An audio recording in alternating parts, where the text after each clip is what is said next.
I'm very excited to be speaking with you about ultrasound. Me too. I saw this film last June when you were on the festival circuit. And the first thing that I sent back to the publicist at the time was ultrasound is a total mind fuck. It is batshit brilliant. I was enthralled with this film. Wonderful. Thank you so much. Enthralled. And I just watched it again to refresh my mind before talking to you today. I mean, so this is now, I think, my third time watching. It gets better with each watch, Rob, I got to tell you. I know it gets different because it's you see a lot of things that you wouldn't have seen on the first pass. Yep. Each time I'm seeing more, and it makes you think even more, because the first half of the film, it's very much you're paying attention, trying to figure out the moving parts. But then by the time we get to the second part of the film, and especially we get to that hour mark and things really start taking off. We get that reverse frequency introduced at 105, and then by the hour 30 mark, it's like, okay, it's balls to the wall. Everything is out there.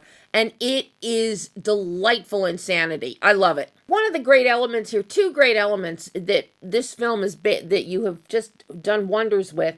This is a real marriage between sight and sound.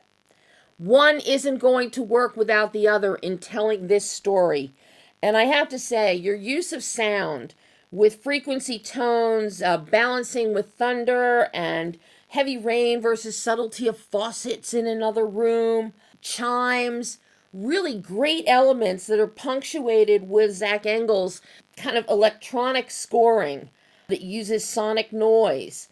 Really spectacular sound, especially since we don't get the expected ambience. Everything is very distinctive, and then that's punctuated by Matthew Rudenberg. The cinematography is off the charts. Your use of color, the dissolves, superimpositions, the visual texture that you create with the grammar, it is just outstanding. I'm really curious, once you had this script in hand, how did you go about plotting out the visual and sonic construct of the film? That's a good question. You know, it took me 3 years from when we had the script to shooting it, and over that course of time, the budget changed and the producers changed, and kind of how it was going, you know, the whole plan had changed a few times. So one of the things I appreciated was that, you know, if we had more money, we could have done things differently, but if it was small, there would be a way to do it. So doing it in this way, which felt small and quick and a little, I don't know, we did it in 19 days, so we were moving fast. You know, the plan, I think, was to try and keep something simple, because the script is, you know, complicated and layered. Mm-hmm. So I tried with Matthew, who's a longtime collaborator, you know, to create a shooting style and pace that we could handle and still keep it interesting. You know, like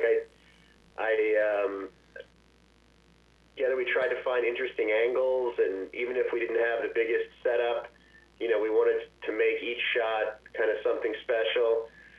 And then with the sound and music and all of that stuff was, you know, always part of the plan, but we didn't really get into it at all until we had finished shooting. And at that point, like 3 days after we shot, it was lockdown in LA. So we all worked remotely, and Zach Engel is in Maine, and Bob Burrito is the sound designer in Brooklyn. And they did a lot of handing off back and forth. Like Bob would design some sounds and give it to Zach to use in the score. So I wanted the sounds. I wanted the score and the sound design to kind of merge and create a pretty full texture. So it's not quite wall to wall, but it's pretty close. And the title, helped with that too. If the movie's going to be called Ultrasound, might as well have a lot of sound in it. Yeah, you might as well give us some ultrasonic experiences here. And you do it so beautifully. I love what you just said in working with Matthew and designing the visual look, because you wanted to make shots look different. Well, you really succeed in that.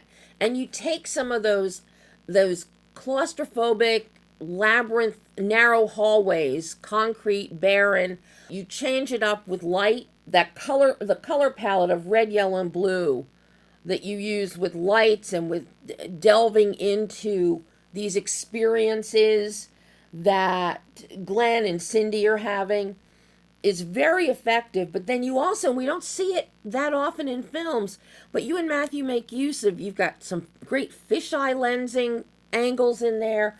You really just go all out with different camera angles that are not the typical we're so used to seeing. Was a lot of that, was it trial and error, or was that the feel on the day? I'm curious, because you do have some very unique visual things happening that we don't see. Well, we were able to, pull some references and try and come in with a plan. But some of it was certainly on the day, and the day certainly did change a bit, especially in the facility. That location is huge. It was a senior living facility, and we had to either rent the whole thing or none. So we had this giant building, and we could only afford it for, I think, 5 days. So those were very, very full days, and we were moving really quickly. So the actors didn't get that many takes, and we couldn't do any real complicated camera movement or big setups. So that it was kind of out of necessity, I think, that we decided, well, let's just try and make it special with these angles, and hopefully that lends to the helps with the character and some of the states of mind that we're trying to communicate.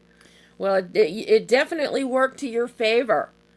Having to spend money on a big facility when you only needed a small facility, it forces you to do things you might not normally do, and it worked to your advantage here. And you bring up a very... Thank you. It's funny how that stuff works.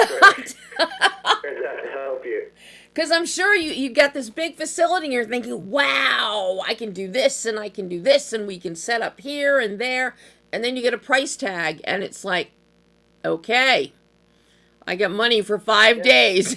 Los Angeles can be really great for filming because everybody does it. Every building is available. But a lot of them, are managed through location services, and they're very expensive. And, for us, shooting in LA meant knocking on doors and just trying to find places to approach and work something out, stuff that might be for rent or for sale. So that's kind of how it happened. And, it was frustrating because the place was big and beautiful, and we could have had 4 shoots running at the same time, but wow. just shooting one. You mentioned a very important part with the actors and not getting a lot of takes and all. This is where the beauty of your cast comes in. I have to tell you, number one, Bob Stevenson just knocks it out of the park as art. But going above and beyond Bob's work is Brita Wool. As Shannon, she takes us on this ride where at first you think she's totally clueless. Okay, she's there, she's going to do her job, she's going to work on this, PTSD, hypnosis, therapeutic potential of hypnosis. But you really don't get a sense that she's one of those people, she's an academic, but she has no common sense, so to speak. But then we slowly see the script is so well done in terms of intricacy. We see confidence and engagement and interaction develop, and Matthew holds the camera on her, and we get to see simmering body language and facial expressiveness. She is fascinating. To watch her journey in this film is fascinating. How did you find her for the role of Shannon? And similarly, bringing in Bob for art, as well as Vincent and Chelsea for Glen and Cyndi. I mean, because they're just impeccable. Thank you so much. I also feel very fortunate to have had such a great cast and have them. They all came so prepared. It was remarkable that I guess it comes from working with real pros, but they all came with very specific ideas. They understood their characters and brought a lot to those characters. Brita really had a phenomenal appreciation for what Shannon was going through, and I think something that she brought up to me that really stuck with me was that right now there's so many corporations, and many are doing things that may not be good for society, but those corporations are full of good people, Yeah. who show up to do good work and to do good things. And it's, I don't know if it's a problem, but it's certainly a condition of the world we live in. And I don't know, she was phenomenal. She had such a strong understanding of Shannon, and from day one, just put it on display. Yeah, she's just absolutely wonderful. Wonderful. The whole cast is. A big question here in putting this film together, Rob, is of course your editing, because you've got to find the right pace. You need to build tension, but you also need that maniacal freneticism by the time we get to the third act, we're finding out exactly what's happening and what's going on here. How long and challenging, especially since you were undoubtedly doing this remotely, was the editing process working with Brock Bedell? It's it was a really good experience. I'd worked with Brock not that long ago because he's also a writer and a director and just an all-around really good filmmaker. And we made a short together called Grief, and it's a horror movie. And Brock loves horror. He loves genre. And I think it's just kind of in his DNA. So choosing him as an editor, I knew that he would bring that kind of genre element. And this story has multiple genres, Yes. kind of running. And I don't know, he got it in a way that I was really impressed with. Whenever he would deliver an edit and we would go back and forth, that was one thing that he really excelled at, was nailing those kind of genre moments. Mm-hmm. Whether it was the beginning with the rainy night or the end with the escape, or even Katie and Senator Harris have a completely different genre. It's like a soap opera or a melodrama. So I thought my collaboration with Brock was great, and he did a phenomenal job. I wish we were in the room together more, but maybe next time. Hopefully. But what amazed me is with the different genre meld that you have happening here, I was really pleasantly surprised with how you found a rhythm, because that could not have been easy to actually find a pacing for this film that would carry you and do everything it had to do. But you did it. You really did it, Rob. Thank you. Yeah, I think part of that came from the essential elements. Like, to tell this story, it required a certain amount of narrative, and to tell it in less than 2 hours or 3 hours, meant that you needed an economy. So a lot of it was the necessity of getting all the information out, keeping a good pace, and not lingering around too much, which I love to do. No, I love how that ended up being. It came out so well. I'm very curious about what is the appeal, because I know this came from the graphic novel series. What was it about that series that spoke to you that made you want to do a film like this?